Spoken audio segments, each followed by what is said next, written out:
Okay, quick little video. I saw somebody make a miniature brayer, okay, miniature brayer out of some earplugs or something, and I just happen to have some earplugs, and uh, she did something like this. I don't know. I didn't watch the whole video because I said that's not going to work, and sure enough, it doesn't. They're too squishy, and they don't hold their shape because these are the ones that made to go in your ears. And I think she used, this is like a Q-tip with a plastic tube, which is like a little straw. Okay. And then she put some wire and made a handle or something. It's very cute. Brilliant idea. However, that did not work for me. So what I decided to do was, I can't make quite as small a brayer, but that's okay. This is a tube of high density foam that comes in different sizes. This is the package. Um, Dexterity aid. You put these on like forks and your spoons or things, the tools you have to grip. But they come in different sizes, and the centers of them are different diameters. Okay, so basically it helps you hold your forks easier. So I meant to get those a long time ago for my mom, so I thought, oh, hey. Anyway, in remembering those, I said, well, that'll make a good little brayer, right? So I didn't even watch the lady's whole video, and I'm sorry, but I knew it wasn't going to work. So I said, okay, so I've gotta MacGyver this and figure out. So I'm going to take the idea and run with it. So what I've done, I've cut a piece of this. It's about an inch. I used the Timmy scissors and cut it. Okay, these scissors. Okay, and cut off about an inch, and it didn't come off quite straight, but that's okay because it's not going to affect what I'm going to do with it. I took some coffee stirrer, okay, because the Q-tip idea was good, but the Q-tip is a little smaller than the diameter of this, and I ran across these earlier today, and I thought, oh wait, let me go get those. So these are coffee stir sticks. I've had these forever, but they're like a little straw.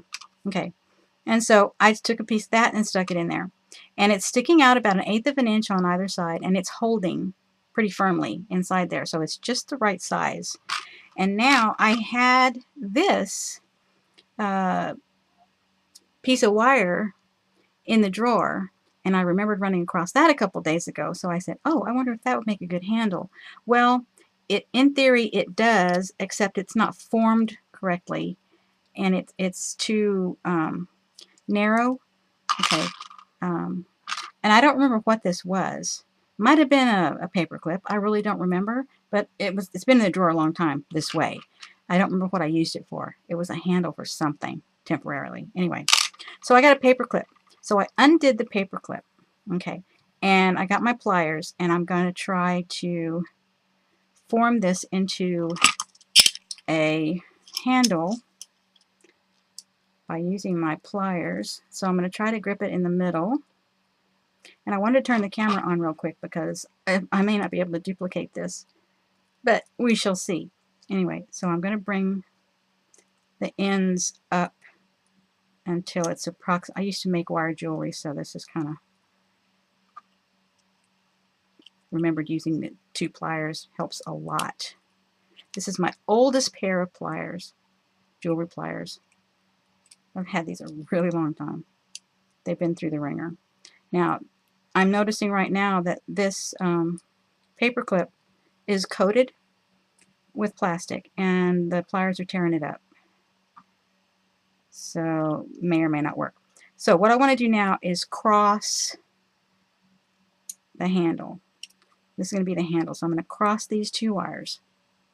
And then I'm going to twist them once at the top. I'm going to twist it again. So, that's twice. Okay, so that ought to keep it from moving. Okay, and if not, then I'll do it again later and make sure I do 3 times.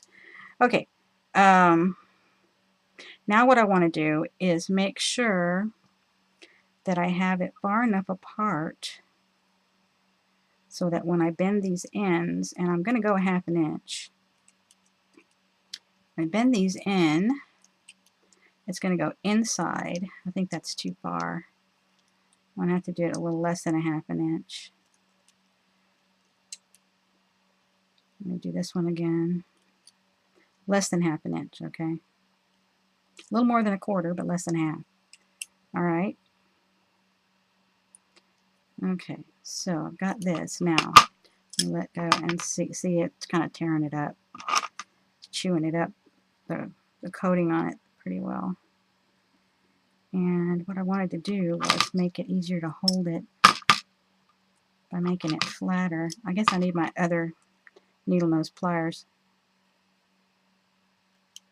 Okay, well that worked pretty well. That's fine. So I can grip it like this. And I may turn that a half again.